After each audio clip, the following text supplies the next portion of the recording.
Good evening, all of you. You are most welcome on our YouTube channel, doctor Akhilesh Sharma. हम लोग अभी तक discuss कर रहे थे बेटा एसेप्सिस क्या है, ट्रांसमिशन ऑफ इन्फेक्शन क्या है, इन्फेक्शन क्या है। ये सारे topic as a health care professionals हमें बड़े इंपॉर्टेंट है कि मोड ऑफ ट्रांसमिशन कैसे होता है इन्फेक्शन का, इन्फेक्शन होता क्या है, और asepsis means free from infection. हम जब हमारे मेडिकल एनवायरनमेंट, हम हमारे हॉस्पिटल, हम हमारे वर्किंग एनवायरनमेंट में जब काम करते हैं तो सबसे ज्यादा चांसेस होते हैं बेटा इन्फेक्टेड होने के। इन्फेक्टेड मींस हॉस्पिटल या किसी ऑपरेशन थिएटर या किसी आईसीयू के अंदर पेशेंट्स के बीच में जो क्रॉस इन्फेक्शन हो रहा है, जो इन्फेक्शन हॉस्पिटल के अंदर पैदा हो रहा है, जो नोजोकेमियल इन्फेक्शन हो रहा है, इन इन्फेक्शंस को प्रिवेंट करने के लिए कुछ एसेप्टिक टेक्निक्स हम यूज करते हैं।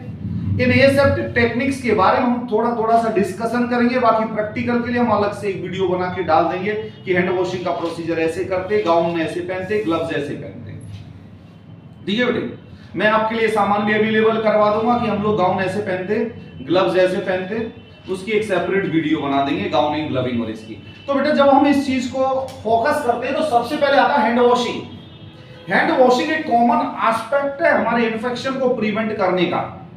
नॉर्मली कई बार I have seen the health care professional, they don't know about the hand washing. मैंने बहुत बार देखा है हैंड वॉशिंग की स्टेप्स क्या क्या है। हैंड वॉशिंग ये नहीं होता कि आपने थोड़ा सा सोप लिया, यूं रगड़ा और फेंक दिया। यूं आपने रगड़ा तो बीच में जो आपके पैथोजेंस यहाँ के हैं वो तो रह गए। जो आपके पैथोजेंस नेल वर्ड्स के अंदर जो घुसे हुए, जो यहाँ पे स्पेस में जो जमे हुए वो रह गए। आपके नाखूनों के अंदर कुछ पैथोजेंस यदि जिंदा है तो वो रह गए। तो इस कंडीशन को अंडरस्टैंड करने के लिए और इन चीजों को रोकने के लिए और इन्फेक्शंस को प्रिवेंट करने के लिए हैंड वॉशिंग एक प्राइमरी कॉन्सेप्ट है जिसको हमें यूज करना चाहिए इन्फेक्शन को प्रिवेंट करने के लिए। Hand washing, the infection can be transferred from one person to person through the contaminated hands. बेटा हैंड बहुत ज्यादा इन्फेक्शंस पैदा करते हैं। इसके पर्पज क्या होते हैं बेटा? अब नॉर्मली हैंड वॉशिंग के बारे में हम लोगों ने पढ़ ही चुके हैं कि हैंड वॉशिंग यदि हम किसी कंटामिनेटेड या किसी पस सेल्स को या किसी पस को हमारे हाथ से टच कर लेंगे और वो हाथ हम किसी दूसरे पर्सन के लगा देंगे तो इन्फेक्शन स्प्रेड होगा, या वो हाथ बाई मिस्टेक हमारे बॉडी के किसी ओपनिंग के अंदर टच हो जाता तो वहां वो इन्फेक्शन पैदा होने के चांसेस रहते हैं। मैंने बताया ना, ऑपरेशन थिएटर में से केस करने के बाद हमने एक इन्फेक्टेड केस किया और हाथों में थोड़े से पैथोजेंस रह गए और हमने आके कोई स्वीट्स खा ली या कुछ खा ली तो पता पड़े कि वो पैथोजेंस हमारे बॉडी के अंदर इंसर्ट करके हमें इन्फेक्शन पैदा कर सकता है। उस इन्फेक्शन के अंदर हमें थ्रोट पेन, थ्रोट के अंदर इन्फ्लामेशन या गले के अंदर दर्द या जुकाम, खांसी, पेन, चेस्ट पेन कुछ भी हो सकता है। तो इन इन्फेक्शंस को प्रिवेंट करने के लिए हम जब खाना खाते तो हाथ धो के खाते। हाथ धोने का लॉजिक क्या है? कोई बैक्टीरिया, कोई वायरस, कोई फंजाई, कोई प्रोटोजोआ, कोई पैथोजेंस यदि हमारे हाथों के बीच में मौजूद है तो वो किल हो जाए, वो उनके कांटेक्ट में हमारे बॉडी के अंदर घुसने से बच जाए, जिससे हम हेल्दी रहें। ये चीज समझ में? जब इसके पर्पज देखे जाते हैं हैंड वॉशिंग के तो सबसे पहला पर्पज होता है remove the natural body oil and dirt from the skin. Skin के ऊपर से जो नेचुरल ऑयल मींस जो हमारी स्किन जो ऑयल छोड़ती है या कोई हमारे ऑयल जो बॉडी पे लगा होता है, इसको रिमूव करना, डर्ट को रिमूव करना। Remove the transient microbes, micro organism, microbes को रिमूव करना, रेजिडेंट माइक्रोब्स को रिमूव करना, क्रॉस कंटामिनेशन को रोकना, और माइक्रो ऑर्गेनिज्म का जो ट्रांसमिशन हमारे हाथ से होता है कि हमने आपसे शेक हैंड किया, आपसे आपके पैथोजेंस लिए, फिर मैंने इधर हैंड शेक किया, इधर ट्रांसफर कर दिया, इस ट्रांसमिशन को रोकने के लिए हैंड वॉशिंग की जाती है। मेडिकल हैंड एसेप्सिस की जब हम बात करते हैं बेटा, मेडिकल हैंड एसेप्सिस के लिए हमें सबसे पहले क्या आर्टिकल्स, मेडिकल मींस हम जब हॉस्पिटल के अंदर मेडिकल प्रोसीजर्स के लिए हैंड वॉश करते हैं तो क्या प्रोसीजर अपनाना चाहिए और क्या करना चाहिए। उसके अंदर सबसे पहले, अरे भाई हाथ धोने के लिए हैंड वॉशिंग के लिए क्या होना चाहिए? एक तो रनिंग वाटर होना चाहिए, सोप होना चाहिए या सॉल्यूशन होना चाहिए, जो वाटर जैसे सोप आ रहे हैं वो। उसके बाद सिंक होनी चाहिए कि पानी बह के निकल जाए, और उसके बाद टॉवल होना चाहिए या पेपर, आजकल तो वो आगे बेटा पेपर जो आप ऑटोक्लेव करवा के रखिए उन पेपरों को, या टिश्यू पेपर जिनको बोलते हैं, उनसे आप वाइप कर सकते हो हाथ को। जब हम हैंड वॉश करते हैं बेटा तो सबसे पहले हमारे नेल शॉर्ट होने चाहिए, नेल कटे हुए होने चाहिए, ज्वेलरी रिमूव होनी चाहिए। हैंड्स को सबसे पहले हमने वेट करना है पानी के अंदर। वेट करने के बाद में हमें सोप ले लेना है या साबुन ले लेना है या स्क्रब ले लेना है। उसके स्क्रब लेने से पहले दोनों पाम को रब करना है। सबसे पहले हमें क्या करना है, ये स्टेप्स आपको सीखनी है। पहली स्टेप्स के अंदर क्या होता है बेटा, रब द पाम टुगेदर। आपको हाथों की पाम मींस इन हथेलियों को आपस में रगड़ना है। इसको रगड़ने के बाद में आता है रब the back of the both hand, means ये जो आपके हैंड्स हैं इनकी बैक को आपको रगड़ना है। समझ में आया बेटा? रब द बैक हैंड। अब फिर इधर rub the back hand.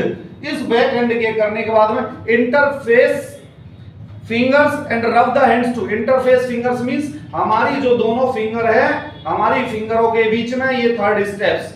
Third step क्या होगी ये? अब इस इन स्टेप्स को आप घर पे करके देखेंगे तो आपको पढ़ने की जरूरत नहीं पड़ेगी कि पहली स्टेप में तो ये, दूसरी स्टेप में बैक, थर्ड स्टेज में इंटरलेस, इंटरलेस के बाद फोर्थ स्टेज में इंटरलॉक। इंटरलॉक मींस हम हमारे हाथों को यूं रगड़ेंगे जिसके रगड़ने से जो दे। इंटरलेस मींस ये हाथ में ये अंदर। इंटरलेस मींस जो हमारे हाथ के अंदर जो इन्फेक्शंस है, जो नेल के अंदर फंसा हुआ है वो निकल जाएगा। उसके बाद में rough thumb in rotating manner. उसके बाद में हमें थंब को रोटेटिंग मैनर में करना है, थंब को रोटेटिंग मैनर में। तो पहली स्टेप्स क्या हुई बेटा? ये रब द पाम। पाम के बाद बैक को रब करना है, बैक को रब करने के बाद में इंटरलेस करना है फिंगर को। इंटरलेस के बाद में ये इंटरलॉक, इंटरलॉक के बाद में रोटेटेड द थंब। उसके बाद में रब फिंगरप्रिंट्स। हमारे फिंगरप्रिंट्स को ऐसे रब करेंगे। इसके रब करने से जो क्या कहते हैं पैथोजेंस हमारे नेल्स के अंदर फंसे हुए हैं वो निकल जाएंगे। उसके बाद में रब द बोथ रिस्ट, ऐसे रिस्ट को रब करेंगे। तो ये जो स्टेप्स है हमारी, ये मेडिकल एसेप्सिस के लिए काम में ली जाती है। अब यदि मैं आपसे पूछूं continue the friction motion for at least 15 second, और एक बार एक चीज को करने के लिए कम से कम 15 सेकंड यूज में लेना चाहिए। समझ में आ रहा है बेटा? तो इसके अंदर कौन कौन सी स्टेप्स हो गई बेटा? मेरी बात सुनना, इस वीडियो को बार बार देखना। सबसे पहले रब द पाम, फिर उसके बाद बैक द हैंड या पाम, बैक द पाम। उसके बाद में इंटरलेस, इंटरलेस ऐसे दोनों फिंगर है आपस में ऐसे।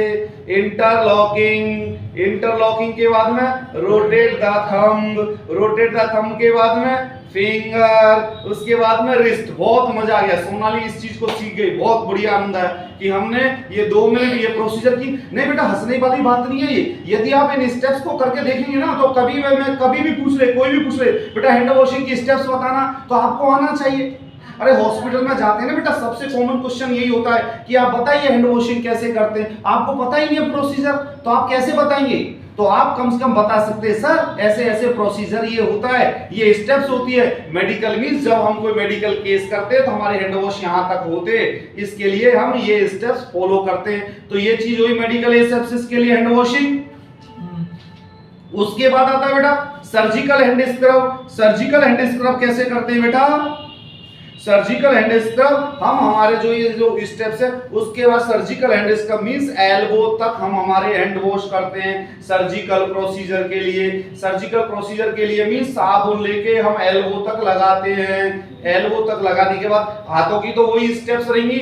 सबसे पहले साबुन लगाएंगे, साबुन लगा के यहाँ पर यूं, ठीक है बेटा? तो सबसे पहले रब the palm, back the palm, interlacing, interlocking, thumb, rotating the thumb, fingers, और उसके बाद में ये रिस्ट को हम करते हैं ऐसे।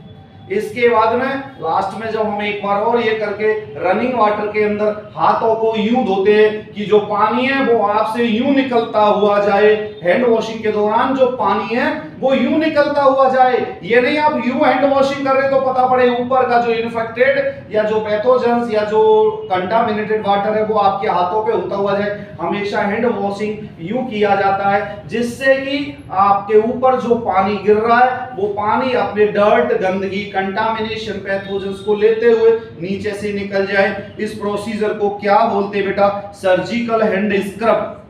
इसके बाद में हैंड स्क्रब करने के बाद में आप किसी टाउल, किसी पेपर से पोंछ सकते हैं। पोंछने का तरीका ये होता है, एक आपने पेपर लिया, आपने दोनों साइड से वाइप कर लिया। ये नहीं हो रहा कि वो एक पेपर को आप यहां पोंछ लो फिर यहां लगा दो।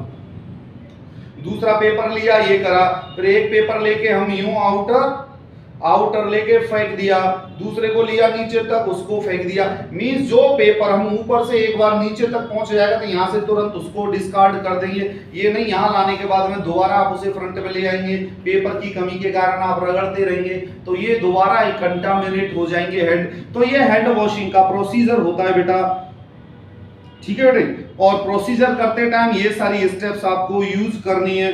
Keep hands held upward to allow water to drip down, ये मैंने बताया। और स्टेराइल टॉवल से आप हैंड वॉश कर सकते हो। ये बेटा जो एक प्रोसीजर है हैंड वॉशिंग का, ये आप घर पे करके देखिए। घर पे मींस हम लोगों के घर पे नल भी लगा हुआ है, साबुन भी लगा हुआ है। साबुन को लेके आप यदि इसको हैंड वॉशिंग करके देखेंगे, उससे आपकी नॉलेज भी अपडेट होंगी और हैंड वॉशिंग भी आप सीख सकते हैं। ये हैंड वॉशिंग हमारे इन्फेक्शंस को प्रिवेंट करता है, डिजीज को स्प्रेड होने से रोकता है। तो इसी के साथ ये हमारा हैंड वॉशिंग का टॉपिक कंप्लीट होता है। बाकी की और हमारी वीडियोस देखने के लिए हमारे YouTube channel doctor Akhilesh Sharma को सब्सक्राइब करें, शेयर करें। Thank you so much. खुदा हाफिज।